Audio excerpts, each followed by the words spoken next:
भाई देखो, नड्डा जी हो, अमित शाह जी हो, चाहे मोदी जी हो, इनकी बातों का अब कोई ऑथेंटिसिटी नहीं रही, इनका कोई यकीन नहीं रह गया, कोई भरोसा नहीं रह गया। मोदी जी ने तो इतना झूठ बोला जब वो बिहार में गए कि वहाँ एम्स बन गया। वहाँ की जनता एम्स देखने गई तो वहाँ ज़मीन पड़ी हुई थी खाली। अमित शाह जी छत्तीसगढ़ में रैली कर रहे हैं तो कह रहे हैं आईआईटी, आईआईएम और जो तमाम संस्थाएं वो 2014 के बाद मोदी काल में बनी है, जबकि सबको मालूम है कि नेहरू जी की देन है।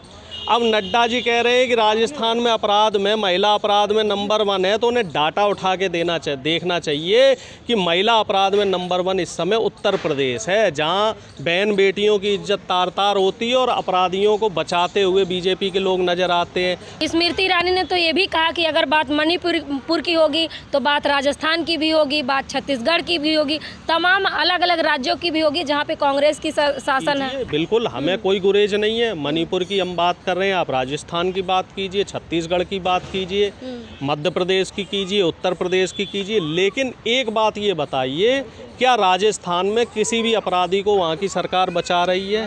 क्या छत्तीसगढ़ में किसी भी अपराधी को वहाँ की सरकार बचा रही है? क्या झारखंड में या जम्मू या फिर हिमाचल प्रदेश में या कर्नाटक में, जहाँ भी हमारी पार्टी की सरकार है, क्या हम अपराधियों को बचा रहे हैं? मैं आपको राजस्थान की बात बता दूं कि कोई भी अपराध की घटना होती है 24 घंटे के भीतर अपराधी जेल के भीतर होता है। अब आप बात कर लो उत्तर प्रदेश की, मध्य प्रदेश की, दोनों जगह सरकार अपराधियों को बचाती हुई नज़र आती है। और मणिपुर पे तो बोलना ही नहीं चाह रहे हैं, तो फ़र्क है मैडम। अरे नड्डा जी तो अपना राजस्थान में देख लें, वहाँ बीजेपी पार्टी में इतनी खींचतान मची हुई है कि नेताओं के कपड़े फाड़े जा रहे हैं, बड़े बड़े नेताओं के साथ जो है खींचतान हो रही है। जो अभी राज्यवर्धन राठौर राजस्थान के से आते हैं, सांसद हैं, अब उनको विधायकी का चुनाव लड़ना पड़ रहा है। मध्य प्रदेश में 8 सांसदों को विधायकी का चुनाव लड़ना पड़ रहा है। इनके पास तो नेता ही नहीं बचे हैं। नमस्कार, मैं प्रियंका और मेरे साथ अरुणेश यादव जी हैं। इनसे बातचीत करेंगे। कांग्रेस के मीडिया प्रभारी हैं, लगातार तमाम मुद्दों पे मुखर होकर अपनी बात रखते हैं। इनसे बातचीत करेंगे। जिस तरह से स्मृति ईरानी का बयान आ रहा है कि मैं भी भूखी हूँ, भारत का जैसे ही हंगर इंडेक्स का रैंक निकाला गया 111वें पे पहुँच चुका है। क्या कहेंगे यादव जी, क्या लग रहा है? स्मृति ईरानी कह रही हैं कि मैं भी भूखी हूँ।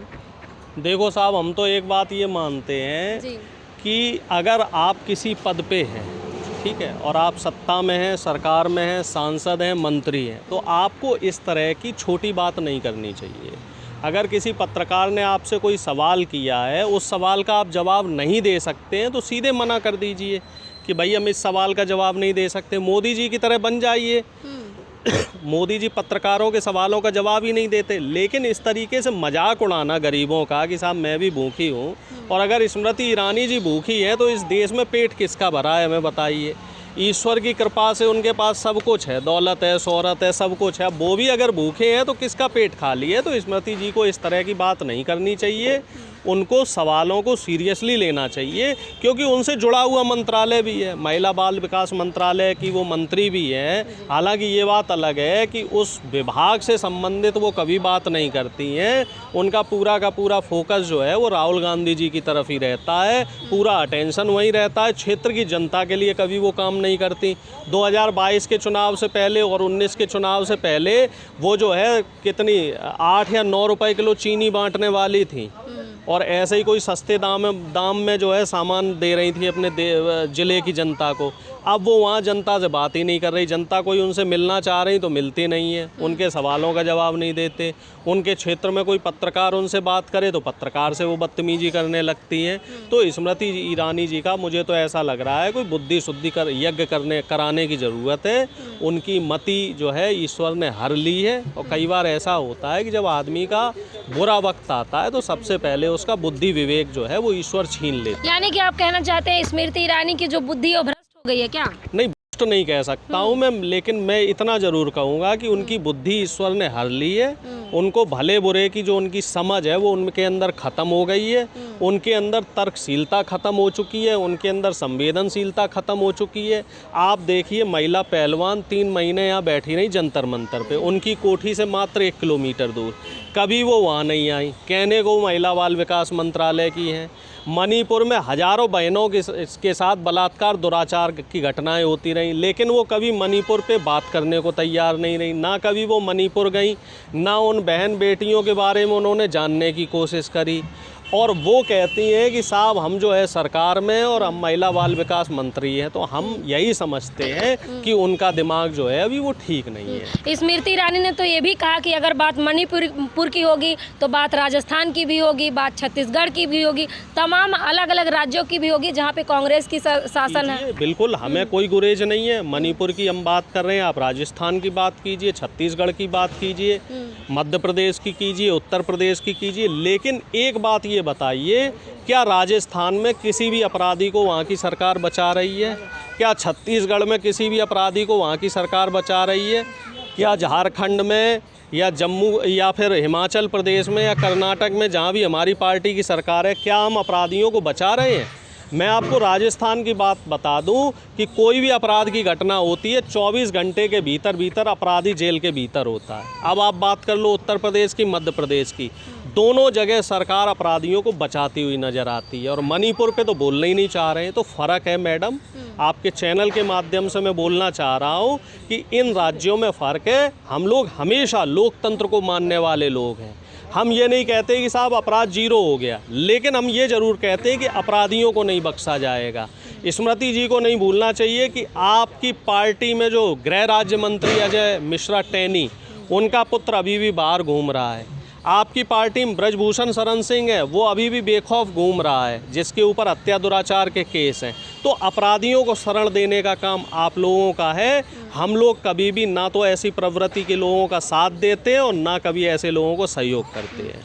तमाम बयानबाजियां लगातार की जा रही हैं। वहीं दूसरी तरफ जेपी नड्डा जो अध्यक्ष हैं बीजेपी पार्टी के, उनका कहना है, राजस्थान में वो भाषण देते हुए कह रहे हैं कि कांग्रेस सरकार को शर्म आनी चाहिए, यहाँ पे युवाओं के पास रोज़गार नहीं है और बलात्कार के मामले में सबसे पहले नंबर पे आती है राजस्थान। भाई देखो, नड्डा जी हो, अमित शाह जी हो, चाहे मोदी जी हो, इनकी बातों का अब कोई ऑथेंटिसिटी नहीं रही, इनका कोई यकीन नहीं रह गया, कोई भरोसा नहीं रह गया। मोदी जी ने तो इतना झूठ बोला जब वो बिहार में गए कि वहाँ एम्स बन गया। वहाँ की जनता एम्स देखने गई तो वहाँ ज़मीन पड़ी हुई थी खाली। अमित शाह जी छत्तीसगढ़ में रैली कर रहे हैं तो कह रहे हैं IIT, IIM और जो तमाम संस्थाएं वो 2014 के बाद मोदी काल में बनी है, जबकि सबको मालूम है कि नेहरू जी की देन है।